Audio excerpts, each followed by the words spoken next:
Hi friends, ಹೇಗಿದ್ದೀರಾ ಎಲ್ಲರೂ? Welcome back to my Divina Dsouza YouTube channel. ಇವತ್ತು ನಾನು ಒಳ್ಳೆ ರೆಸಿಪಿ ಹೇಳಿಕೊಡ್ತಾ ಇದ್ದೇನೆ. ಹುರುಳಿ ಅಂಬಾಲಿ ಹೆಲ್ದಿ ರೆಸಿಪಿ ಅಂತ, ಬಾಣಂತಿ ಅಡುಗೆ. ಇದನ್ನು ನೀವು ಒಂದ್ಸಲಿ ಮಾಡಿ ಕುಡೀರಿ, ತುಂಬ ಒಳ್ಳೆಯದಾಗುತ್ತೆ. ಹೆಲ್ತಿಗೆ ತುಂಬ ಒಳ್ಳೆಯದು. ಇವಾಗ ಅದರ ರೆಸಿಪಿ ನಾನು ಹೇಳಿಕೊಡ್ತೇನೆ, ಅದೇ ಥರ ನೀವು ಮಾಡಿ.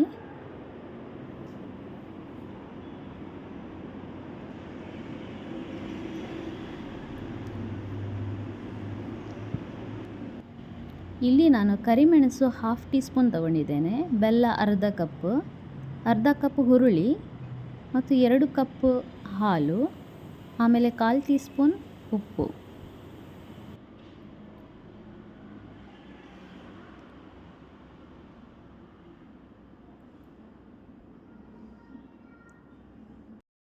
ಇವಾಗ ನಾನು ಹುರುಳಿ ಪ್ಯಾನಿಗೆ ಹಾಕ್ತಾ ಇದ್ದೇನೆ. ಅದು ಲೋ ಫ್ಲೇಮಲ್ಲಿ ಡ್ರೈ ರೋಸ್ಟ್ ಮಾಡಬೇಕು. ಅದರ ಅರೋಮಾ ಸ್ಮೆಲ್ ಬಿಡುವ ತನಕ ನಾವು ರೋಸ್ಟ್ ಮಾಡೋದು. ಆಮೇಲೆ ಕಲರ್ ಕೂಡ ಸ್ವಲ್ಪ ಚೇಂಜ್ ಆಗುತ್ತೆ, ನಿಮಗೆ ಗೊತ್ತಾಗುತ್ತೆ ಡ್ರೈ ರೋಸ್ಟ್ ಆಗಿದಂತ. ಆವಾಗ ತನಕ ನಾವು ಸ್ವಲ್ಪ ಡ್ರೈ ರೋಸ್ಟ್ ಮಾಡೋದು. ಲೋ ಫ್ಲೇಮಲ್ಲೇ ಇಡಬೇಕು.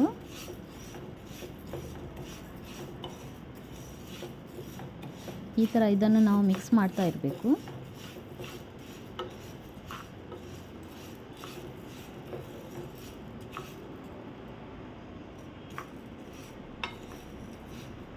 ಇವಾಗ ಅದರ ಅರೋಮಾ ಬಿಡ್ತಾ ಉಂಟು. ಕಲರ್ ಕೂಡ ಚೇಂಜ್ ಆಗಿದೆ, ನೋಡ್ತೀರಾ? ಕಲರ್ ಚೇಂಜ್ ಆಗಿದೆ.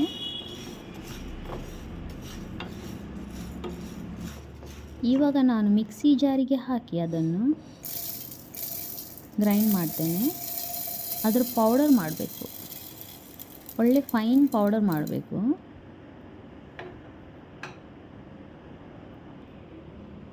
ನಾನಿಲ್ಲಿ ಇವಾಗ ಗ್ರೈಂಡ್ ಮಾಡ್ತೇನೆ.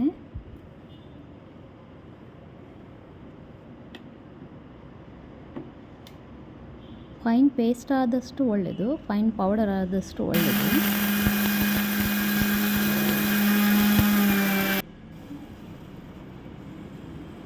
ಇಲ್ಲಿಗೆ ನೋಡ್ತೀರಾ, ಪೌಡರ್ ರೆಡಿಯಾಗಿದೆ. ಇವಾಗ ನಾನು ಒಂದು ಪಾತ್ರೆಗೆ ಬೆಲ್ಲವನ್ನು ಸೇರಿಸ್ತಾ ಇದ್ದೇನೆ. ಬೆಲ್ಲ ಸೇರಿಸಿ ಆದಮೇಲೆ ಒಂದು 3 ಟೀ ಸ್ಪೂನ್ ಆಗುವಷ್ಟು ಹುರುಳಿಕಾಳನ್ನು ಹಾಕ್ತಿದ್ದೇನೆ. ಹುರುಳಿಕಾಳು ಪೌಡರ್ ಮಾಡಿದ್ದನ್ನು ಇಲ್ಲಿ ಸೇರಿಸ್ತಾ ಇದ್ದೇನೆ. 3 ಟೀ ಸ್ಪೂನ್ ಹಾಕಿ, ಆಯಿತಾ? ನಿಮ್ಮಲ್ಲಿ ಟೀ ಸ್ಪೂನ್ ಇದ್ದರೆ ಆ ಟೀ ಸ್ಪೂನಲ್ಲಿ 3 ಟೀ ಸ್ಪೂನ್ ಹಾಕಿದರೆ ಸಾಕು. ಜಾಸ್ತಿ ಮಾಡಲಿಕ್ಕಿದ್ರೆ ಜಾಸ್ತಿ ಹಾಕ್ಬೋದು. ಸ್ವಲ್ಪ ಒಂದು 2 ಗ್ಲಾಸ್ 3 ಗ್ಲಾಸ್ ಮಾಡೋದಾದರೆ ಒಂದು 3 ಟೀ ಸ್ಪೂನ್ ಸಾಕು. ಈ ಟೀ ಸ್ಪೂನಲ್ಲಿ ನೀವು 3 ಟೀ ಸ್ಪೂನ್ ಹಾಕಿ. ಅದಕ್ಕೆ ಇವಾಗ ನಾನು 2 ಕಪ್ ನೀರನ್ನು ಸೇರಿಸ್ತಾ ಇದ್ದೇನೆ.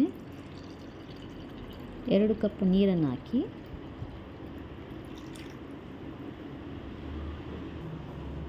ಒಂದು ಕಪ್ ಇಲ್ಲೇ ಸೇರಿಸ್ತಾ ಇದ್ದೇನೆ.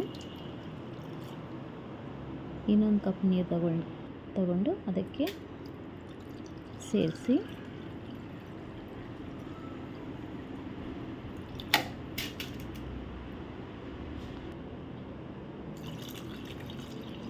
ಇದನ್ನೆಲ್ಲ ಬಾಯ್ಲ್ ಮಾಡಬೇಕು. ಇವಾಗ ಎಲ್ಲ ಮಿಕ್ಸ್ ಮಾಡಬೇಕು.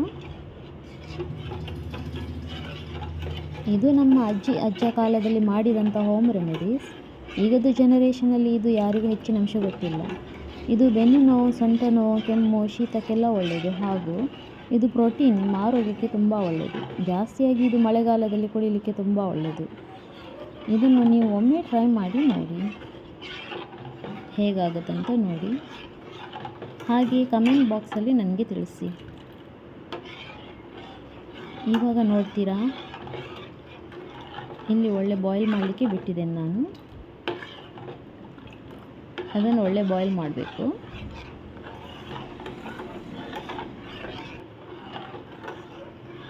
ಇದು ಸ್ವಲ್ಪ ಟೈಮ್ ತಗೊಳ್ತದೆ ಬಾಯ್ಲ್ ಮಾಡಲಿಕ್ಕೆ.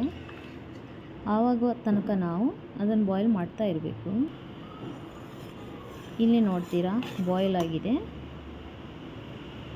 ಸರಿ ಬಾಯ್ಲ್ ಆಗಿದೆ. ಇದಕ್ಕೆ ನಾವೀಗ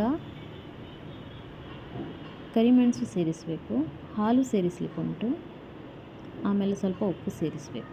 ಇವಾಗ ನಾನಿಲ್ಲಿ ಕರಿಮೆಣಸು ಹಾಕ್ತಾ ಇದ್ದೇನೆ, 1/2 ಟೀ ಸ್ಪೂನ್. ಸ್ವಲ್ಪ ರುಚಿಗೆ ಉಪ್ಪು, ಜಾಸ್ತಿ ಹಾಕಬೇಡಿ. ಇಲ್ಲಿ ನಾನು 2 ಕಪ್ ಹಾಲನ್ನು ಸೇರಿಸ್ತಾ ಇದ್ದೇನೆ. ಅದನ್ನು ಸ್ವಲ್ಪ ಬಾಯ್ಲ್ ಮಾಡಿ ಜೊತೆಯಲ್ಲೇ.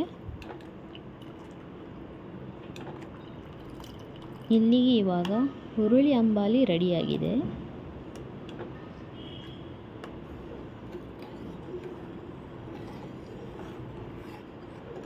ಈ ನನ್ನ ಹೆಲ್ದಿ ರೆಸಿಪಿ ನಿಮಗೆ ಇಷ್ಟ ಆದರೆ ಲೈಕ್ ಮಾಡಿ, ಶೇರ್ ಮಾಡಿ ಹಾಗೂ ಸಬ್ಸ್ಕ್ರೈಬ್ ಮಾಡಿ. Thank you. ಇನ್ನೊಂದು ವಿಡಿಯೋದಲ್ಲಿ ನಾನು ನಿಮಗೆ ಸಿಗ್ತೇನೆ. ಅಲ್ಲಿಯ ತನಕ ಬಾಯ್.